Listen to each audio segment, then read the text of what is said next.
Dorian Gray, The Picture of Dorian Gray by Oscar Wilde, first published in 1980. So let's read some summary about this book. So the genre.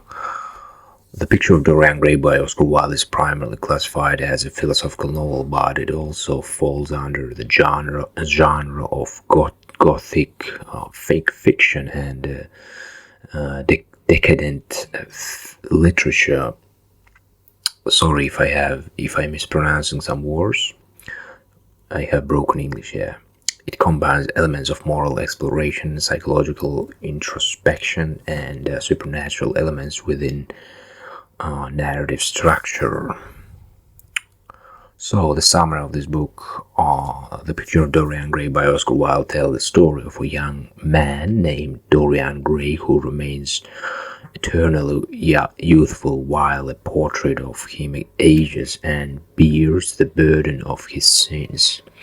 Dorian, influenced by a hedonistic friend, indulges in a life of pleasure and debauchery, leading to a gradual moral decay. As Dorian's actions become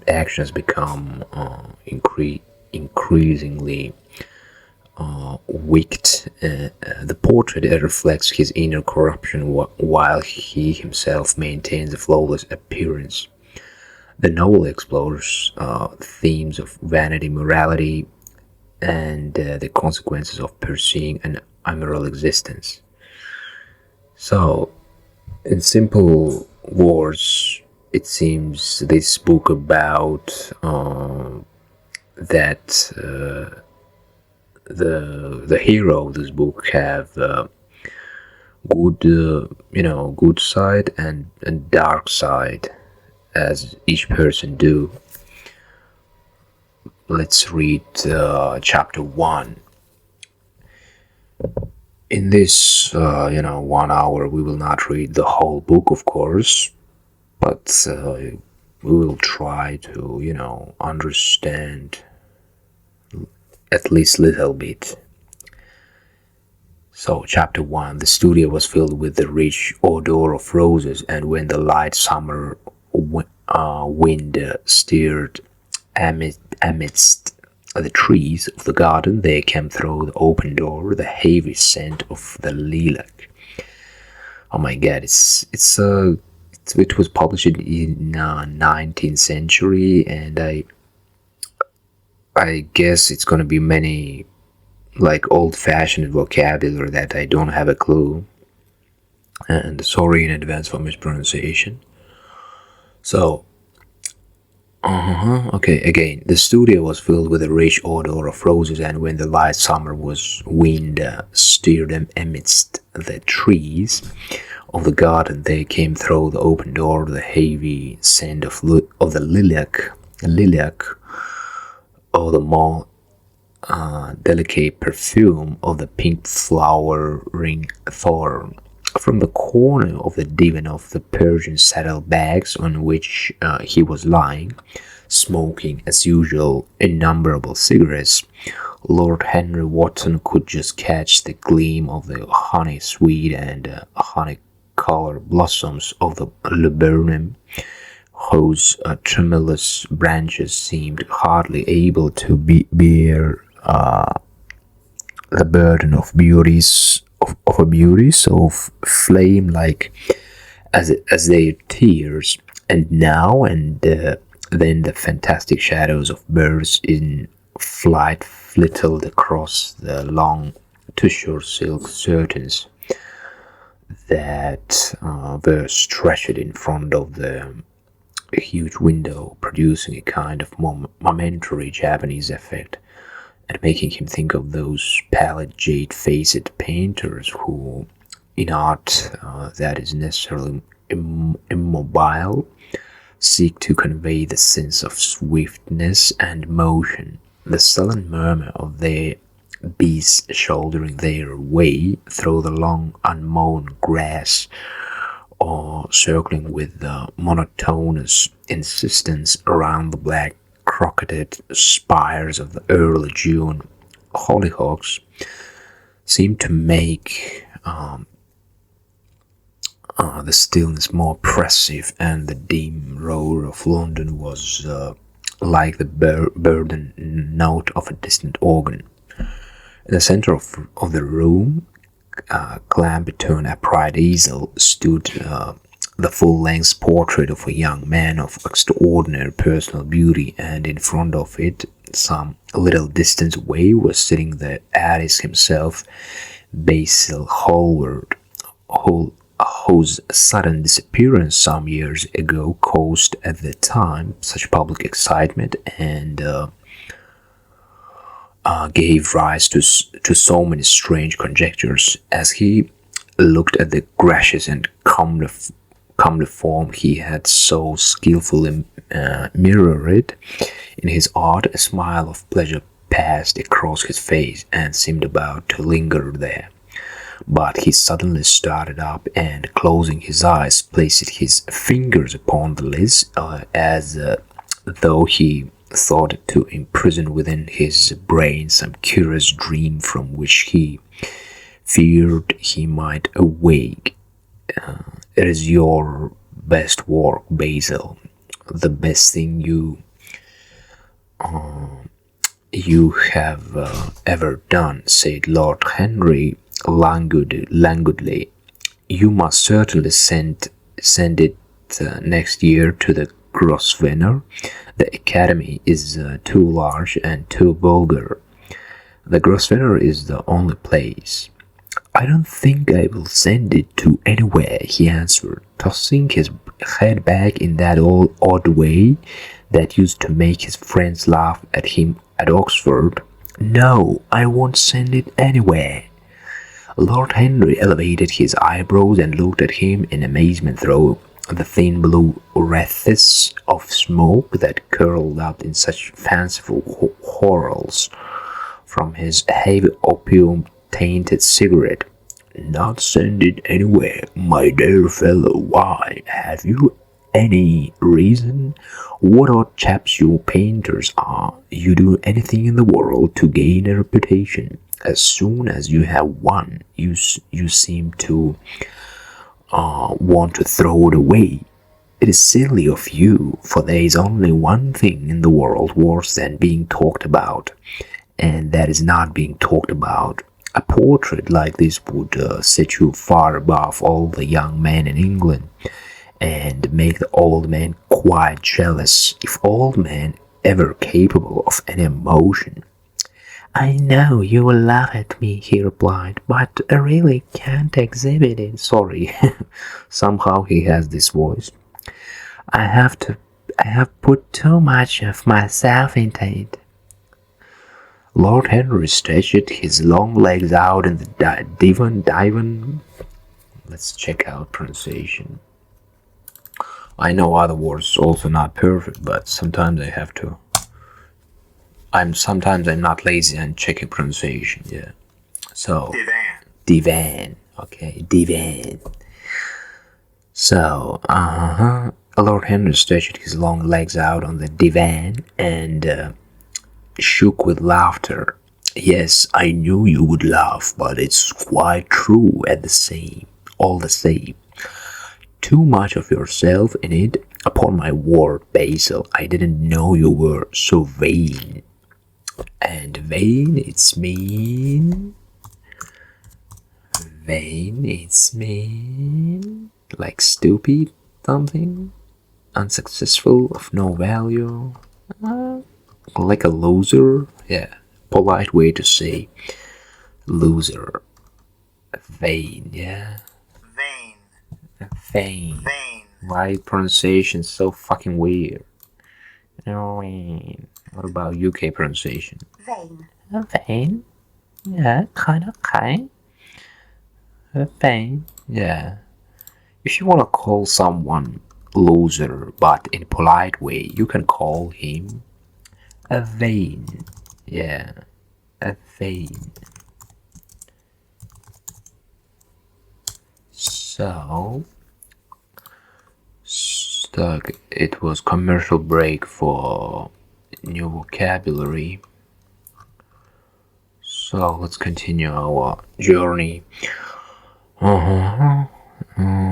Too much of yourself in it. Upon my word, Basil, I didn't know you were so vain, and I really can't see any resemblance between you with your ragged, strong face and your coal black hair, and this young Adonis, who looks as if he was made of ivory and rose leaves.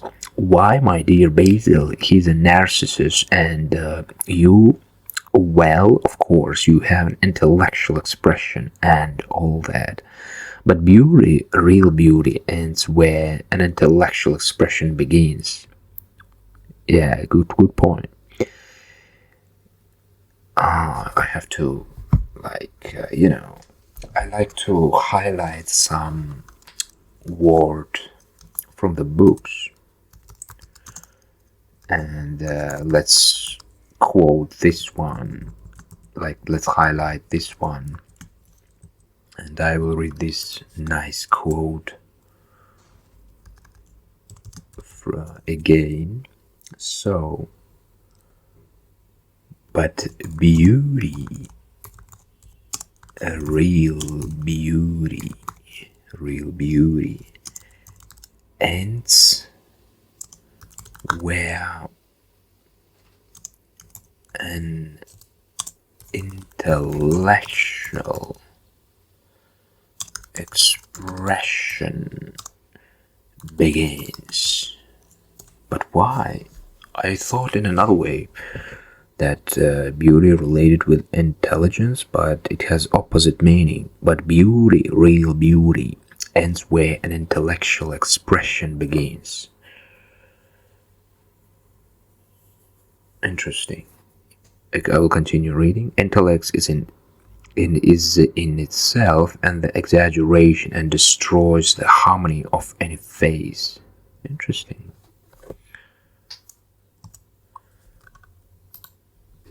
I'm like the point of the author that beauty and intelligence not fit with each other. The moment one sits down to think, one becomes all nose or all forehead or something horrid. Look at the successful men in any of the learned professions, how perfectly hard out they are, except of course in the church. But then in the church they don't think. A bishop keeps on saying at the age of 80 what he was told to say when he was about of 18, and consequently he always looks absolutely delightful. You mysterious young friend, whose name you have never told me, but whose picture really fascinates me, never thinks. I feel quite sure of that. He's a brainless, beautiful thing who should be always here in winter, when we have okay, commercial break for checkup recording. Okay, everything good, everything perfect. Yeah, easy peasy, lemon breezy, lemon squeezy. So okay. Again, he's a brainless, beautiful thing who should be always here in winter when we have no flowers to look at, and always here in summer when we want something to chill our intelligence. Don't flatter yourself, Basil. You are not in the least like him. You don't understand me, Harry. Of course I'm not like him. I know that perfectly well. Indeed, I should be sorry to look like him. You shrug your shoulders? I'm telling you the truth. There is a fatality about all physical and intellectual distinction. The sort of fatality that seems to dog through history the faltering steps of kings. It's better not to be different from one's fellows. The ugly and the stupid have the best of it in this world. They can sit quietly and gape at the play. If they know nothing of victory, they are at least spared the knowledge of defeat. They live as well. All should live undisturbed, indifferent, and without disquiet. Without disquiet, disquiet maybe. Another commercial break for check out vocabulary. So disquiet, disquiet, disquiet, disquiet, disquiet. It's mean worry. For example, the leader's decline in popularity is causing disquiet among supporters. So it's in other words, it's mean worry. So let's read that line again. The ugly and the stupid have the best of it in this world. They can sit quietly and gape at the play. If they know nothing of victory, they at least spare the knowledge of defeat. They live as well as all should live, undisturbed, indifferent, and without disquiet.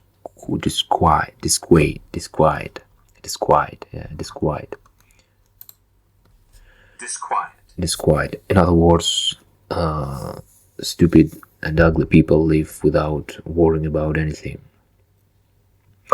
They neither bring ruin upon others, nor even receive it from alien hands. Your rank and wealth hurry. My brains, such as they are, my fame, whatever it may be worth. Dorian Gray's good looks, we will all suffer for what the gods have given us. Suffer terribly. Dorian Gray? Is that his name? Said Lord Henry, walking across the studio towards Basil Hallward. Yes, that is his name. I didn't intend to tell it to you, but why not? Oh, I can explain. When I like people immensely, I never tell their names to anyone. It seems like surrendering a part of them. You know how I love secrecy. It is the only thing that can make modern life wonderful or mysterious. I fucking have to know the right pronunciation. Mysterious, I guess. Mysterious. It should be mysterious. Mysteries. Mysterious. Okay. Mysterious. Okay. So. So who, for people who doesn't know, it's mean strange, not know, or not understood. So. When I leave town, I never tell my people where I'm going. So where I was reading that. Okay, let's start from this one. Yes, that's his name. I didn't intend to tell it to you, but why not? Oh, I can explain. When I like people immensely, I never tell their names to anyone. It seems like surrendering a part of them. You know how I love secrecy. It is the only thing that can make modern life wonderful and mysterious. Mysteries to us. The commonest sounds like communist, but it's commonest thing is delightful if one only hides it. When I leave town, I never tell my people where I'm going. If I did, I would lose all my pleasure. It is a silly habit, I dare say, but somehow it seems to bring a great deal of romance into one's life. I suppose you think me awfully foolish about it, but nowadays people like share everything about their life, they sharing about pictures where they are, with whom they are. Yeah, we're living in different time now. Not at all, answered Lord Henry, laying his hand upon his shoulder. Not at all, my dear Basil. You seem to forget that I am married, and the one charm of marriage is that It makes a life of deception necessary for both parties. I never know where my wife is, and my wife is never know what I'm doing. When we do meet occasionally. When we dine out together, or go down to the Dukes. We tell each other the most absurd stories with the most serious faces. My wife is very good at it, much better, in fact, than I am. Like, he proud that they lie to each other or what? And would he mean that he doesn't know where his wife? Like, he doesn't care if she betraying him or what? So she never gets confused over her dates, and I always do. But when she does find me out, she makes no row at all. I sometimes wish she would, but she merely laughs at me. I hate the way you talk about your married life, Harry, Basil Hallward, shaking his hand off and strolling towards the door that led into the garden. I believe that you're really a very good husband, but that you're thoroughly ashamed of your own virtues. You're an extraordinary fellow. You never say a moral thing, and you never do a wrong thing. Your cynicism is simply a pose. Being natural is simply a pose, and the most irritating pose I know, cried Lord Henry, laughing. And the two young men went out into the garden together, and for a time they didn't speak. After a long pause, Lord Henry pulled out his watch. "I am afraid I must be going, Basil," he murmured, "and before I go insist on your answering a question I put to you some time ago." "What is that?" asked Basil Hallward, keeping his eyes fixed on the ground. "You know quite well." "I do not, Harry." "Well, I will tell you what it is." "Please don't." "I must. I want you to explain to me why you want to exhibit Dorian Gray's picture. I want the real reason." I told you the real reason." "No, you did not. You said it was because there was too much of yourself in it. Now that is childish." "Harry," said Basil Hallward, looking him straight in the face, "every portrait that is painted with feeling is a portrait of the artist, not of the sitter. The sitter is merely the accident, the occasion. It is not he who is revealed by the painter. It is rather the painter who, on the colored canvas, reveals himself. The reason I will not exhibit this picture is that I'm afraid that I have shown with the sacred of my own soul." Lord Harry laughed. "And what is that?" he asked. "I will tell you," said Hallward, and an expression of perplexity came over his face. Okay, let's check out this weird word, perplexity. Perplexity. It's mean.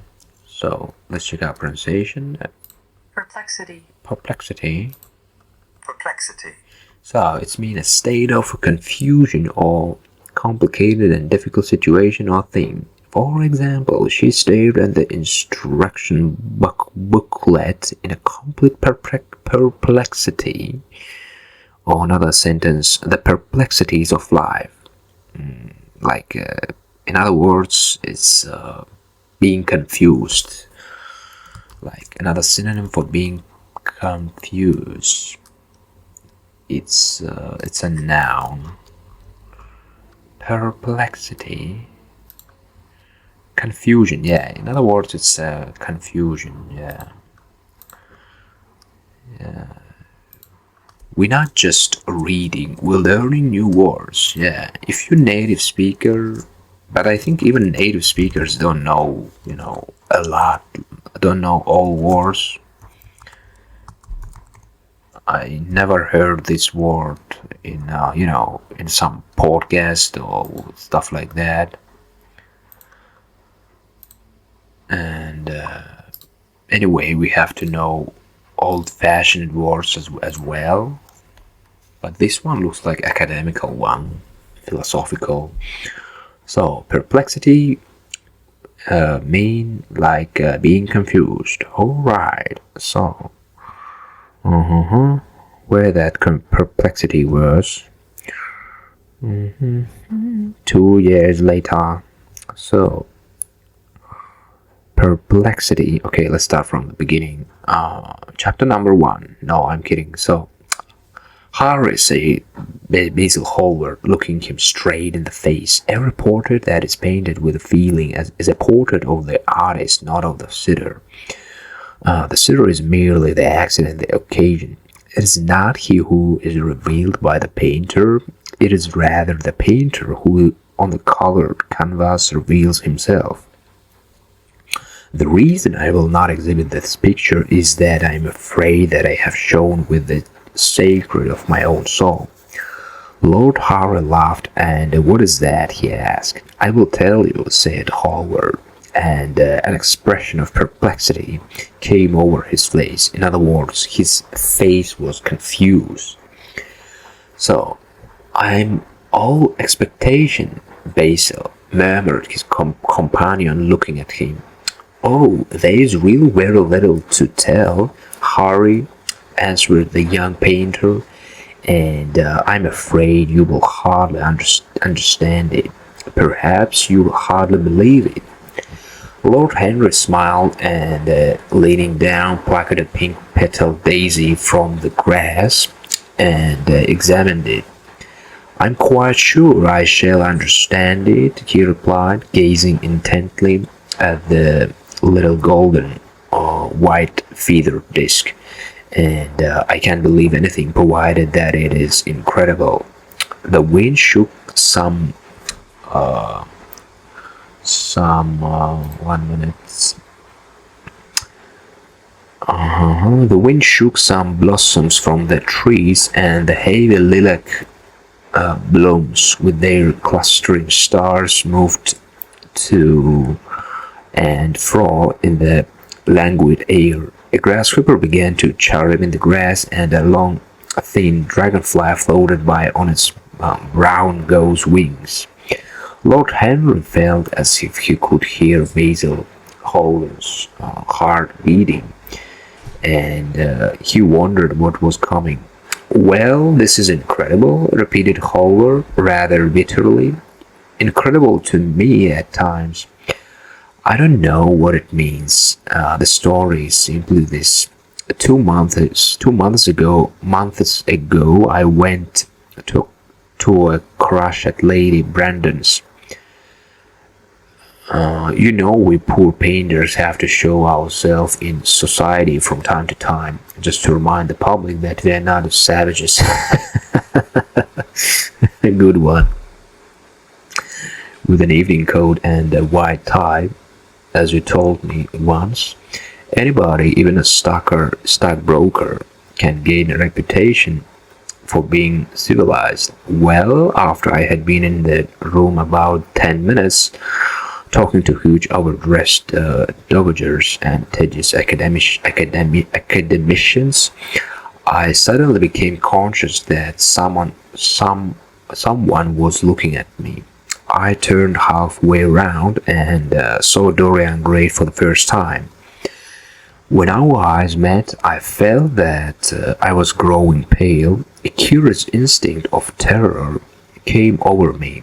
I knew that I had come face to face with someone whose personality was so fascinating that if I allowed it to do so, it would absorb my whole nature, my whole soul, my very art itself. I didn't want any external influence in my life. You know yourself, Harry, how independent I am by nature. My father destined me for the army. I insisted on going to Oxford. Then he made me enter my name at the Middle Temple. Before I had eaten half a dozen dinners, I gave up the bar and announced my intention of becoming a painter. I had always been my own master, had at least always been so, till I met Dorian Gray. Then, but I don't know how to explain to you. Something seemed to tell me that I was on the verge of a terrible crisis in my life. I had a strange feeling that fate had in store for me exquisite joys and exquisite sorrows. I knew that if I spoke to Dorian, I would become absolutely devoted to him, and that I ought not to speak to him. I grew afraid and turned to quit the room. It wasn't consequence. It was not conscience that made me do so. It was cowardice. So another word that I don't know. Cowardice, maybe cowardice. Who knows? Let's check out cowardice.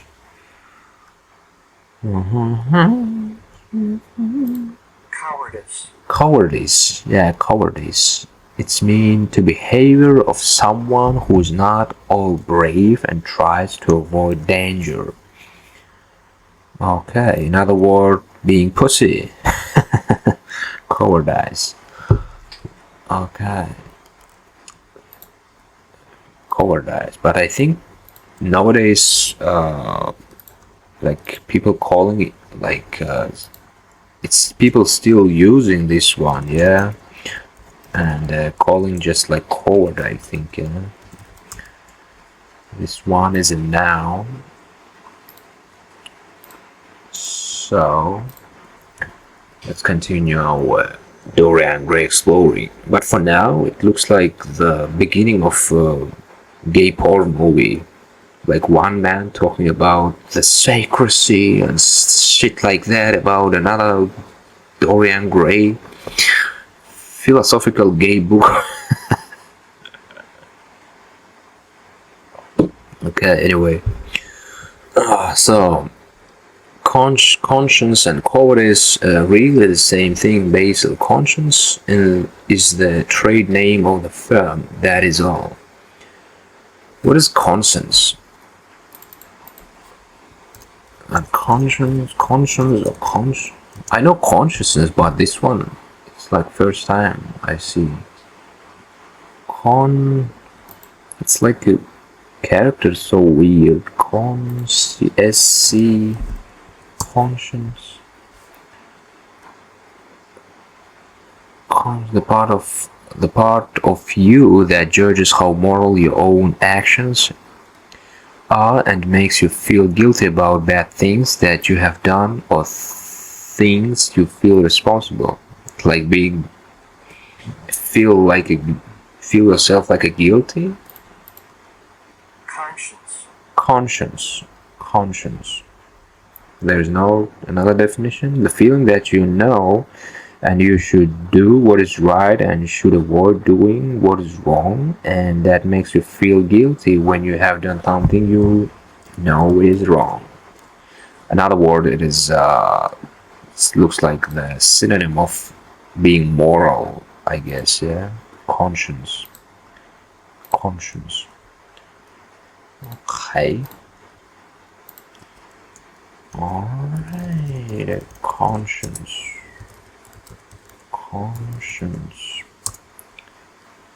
Okay. So let's continue. In other words, author saying that conscience, like being responsible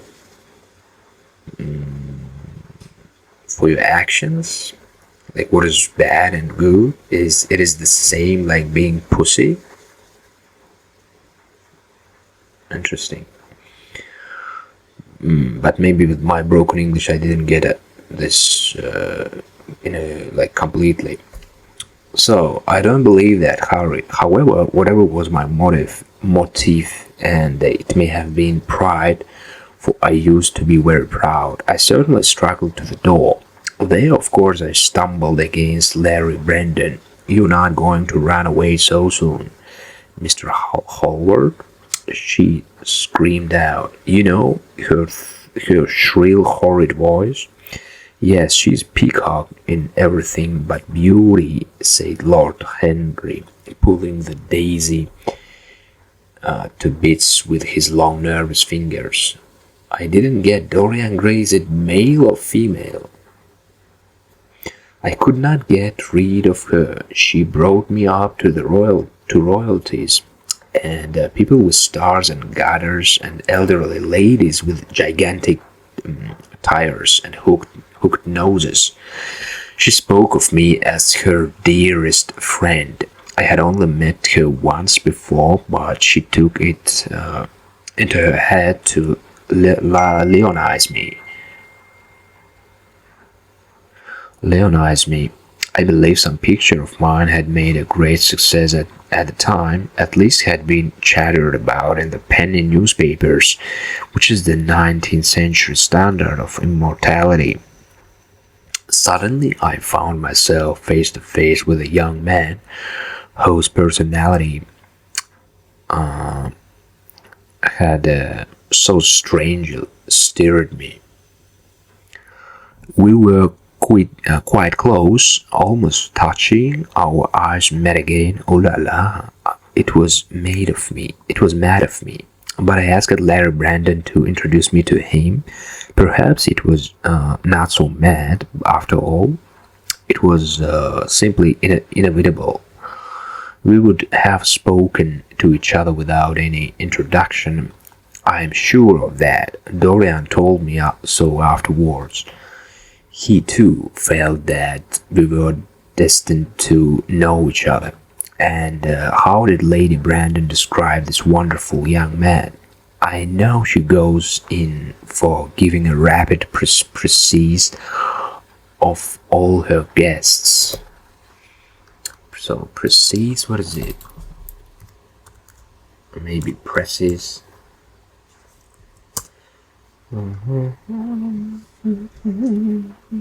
Praisey.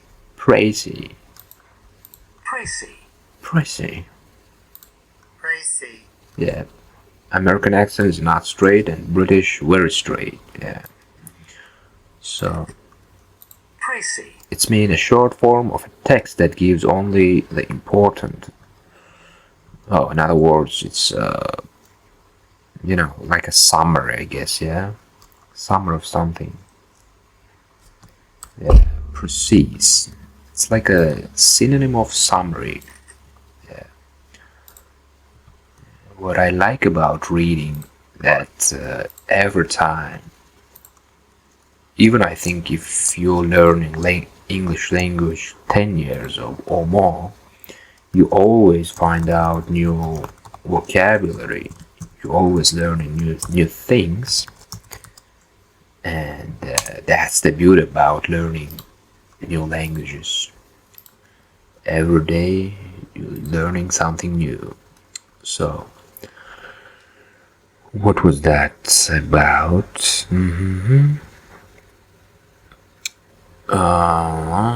And how did Larry Brandon describe this wonderful young man?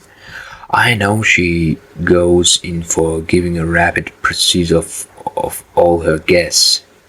I know she goes in for giving a rapid precise. In other words, she's kinda describing her guests like a mocking him.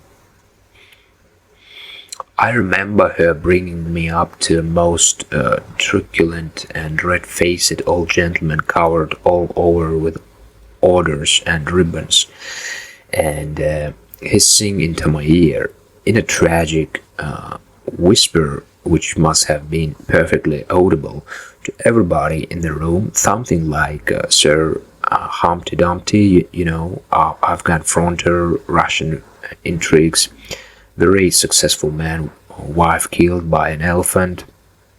What? Very successful man, wife killed by an elephant, quite inconsolable, wants to marry a beautiful American widow. Everybody does nowadays hates Mr. Gladstone, but very much interested in Beatles. Ask him what he thinks of Shuvalov. I simply fled. I like to find out people for myself, but poor Lady Brandon treats her guests exactly as an auctioneer treats his goods. She either explains them entirely away or tells one everything about them except what one wants to know. But what did she say about Mr. Dorian Gray? Yeah, Dorian Gray is definitely man, and yeah. Oh, she murmured, charming boy, poor dear mother, and I quite inseparable, engaged to be married to the same man. I mean married on the same day. How very silly of me. Quite forget what he does. Afraid he doesn't do anything. Oh yeah, plays the piano. Or is it the violin? Dear Mr. Gray, we could neither of us help laughing, and we became friends at once. Laughter is not a bad beginning for friendship, and it is the best ending for one, said Lord Henry, plucking another daisy. Holbert buried his face in his hands. You don't understand what friendship is, Harry, he murmured, what enmity is, for that matter. You like everyone, that is to say, you're indifferent to everyone. You like everyone, that is to say, you're indifferent to everyone.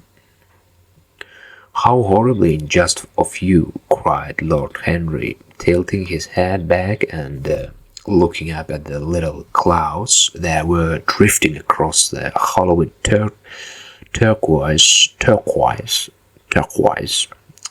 of the summer sky, like travel skeins of glossy white silk. Yes, horribly unjust of you. I make a great difference between people. I choose my friends for their good looks, my acquaintances for their characters, and my enemies for their brains. A man cannot be too careful in the choice of his enemies. I have not got one who's a fool. They're all men of some intellectual power. Huh. Somehow he describing, his friends, his enemies, in respectful way, and he proud that his enemies intellectual, and consequently they all appreciate me. Is that very vain of me? I think it's rather vain. I should think it was, Harry, but according to a category,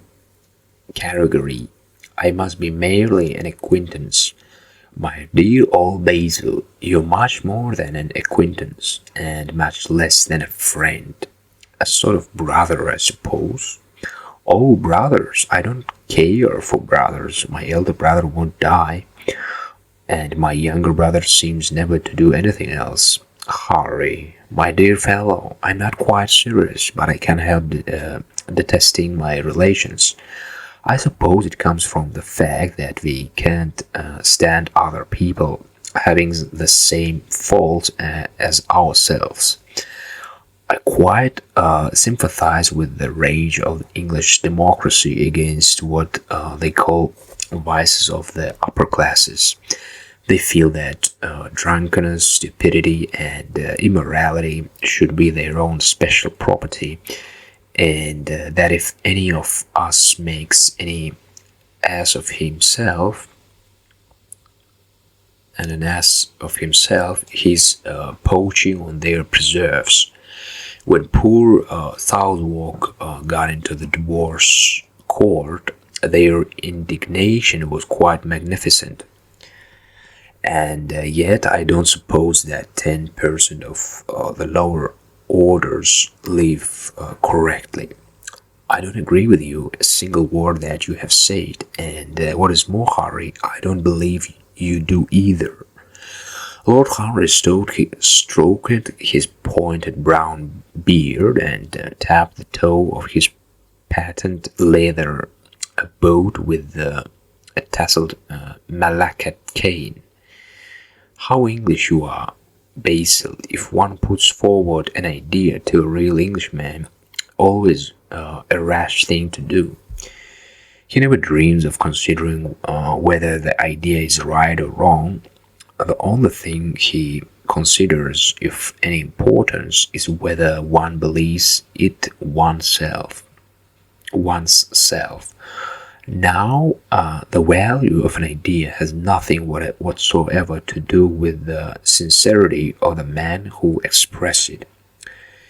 Indeed, the probability is that the more insincere the man is, the more purely intellectual will the idea be. Again, indeed, the probability is that the more insincere the man is, the more purely intellectual will the idea be, as in that case it will not be colored by either his wants, his desires, or his prejudices. In other words, he's saying that the more you become like a foxy and sincere, the more your ideas are going to be smart. Interesting. Yeah, in other words, the more smarter you get, the more you get, foxy, not sincere, not honest. Yeah, sometimes, yeah, it makes sense. However, I don't propose to discuss politics, sociology, or metaphysics with you. I like persons better than principles. Tell me more about Dorian Gray. How often do you see him? Every day. I couldn't be happy if I didn't see him every day. Of course, sometimes it is only for a few minutes, but a few minutes with somebody one worship mean a great deal. But you don't really worship him? I do. How extraordinary. I thought you would never care for anything but your painting, your art. I should say art sounds better, doesn't it? He's all my art to me now. I sometimes think, Harry, that there are only 2 years of any importance in the history of the world. The first is the appearance of a new medium for art, and the second is the appearance of a new personality for art also. What the invention of oil painting was to Venetians, the face of Antinous was to late Greek sculpture, and the face of Dorian Gray will someday be to me. It is not merely that I paint from him, draw from him, model from him. Of course, I have done all that. He has stood as Paris in dainty armor, and as Adonis with a huntsman's cloak and polished boar spear. Crowned with heavy lotus blossoms, he has sat on the prow of Adrian's barge, looking into the green turbid Nile. He has leaned over the still pool of some Greek woodland and seen in the water's silent silver the wonder of his own beauty.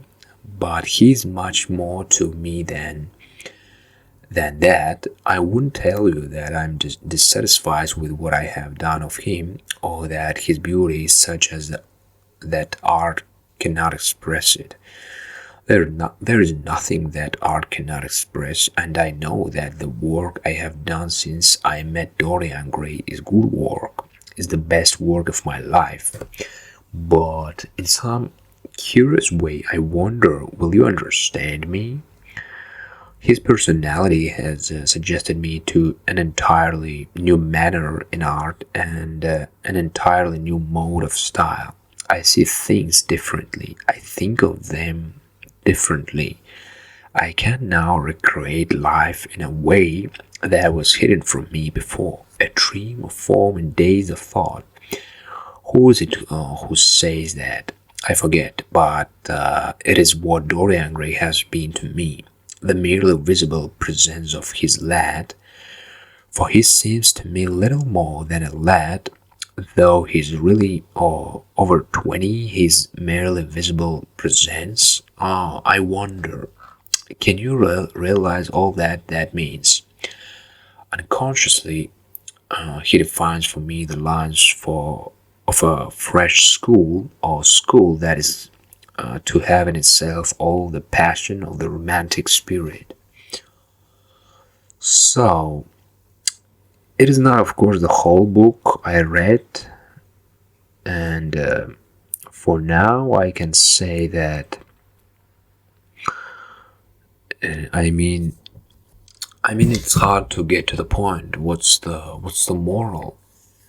And I just read how two person was speaking with each other about some man, about how beautiful he is, and as I said before, it's so gay.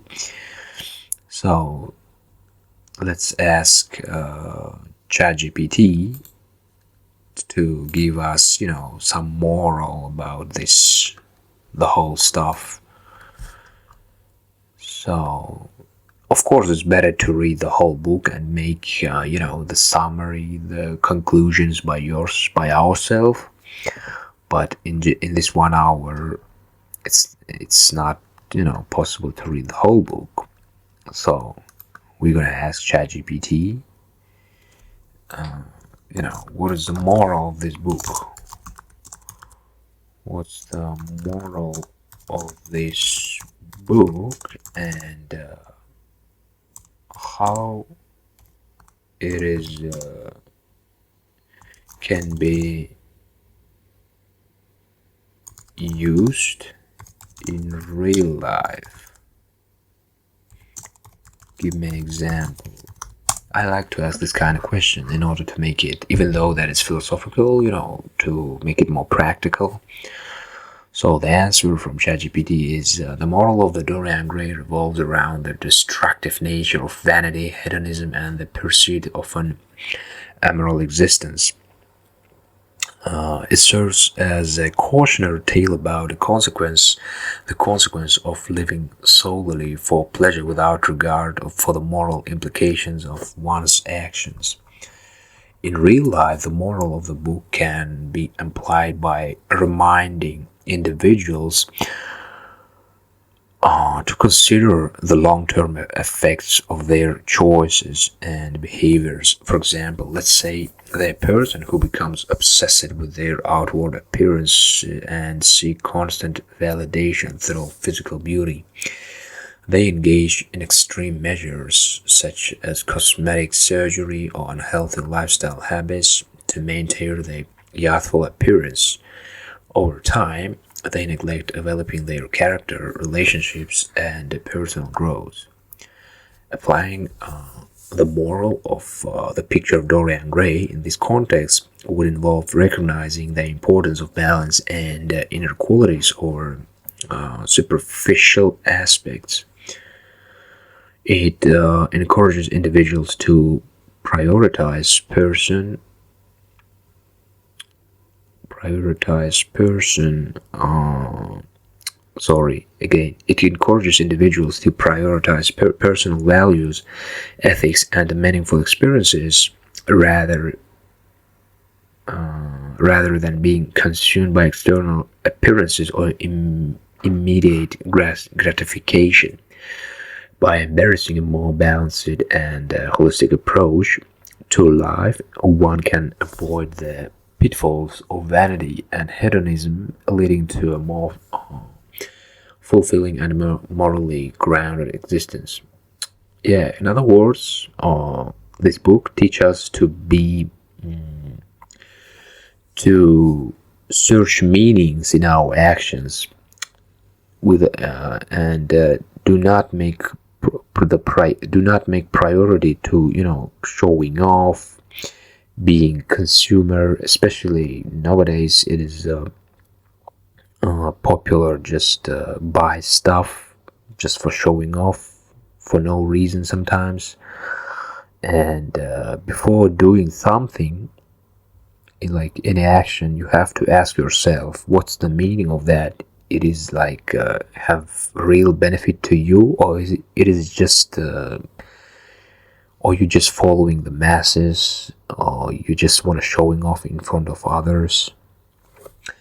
Yeah, now it's I get it better, the point of this book. So thank you for listening.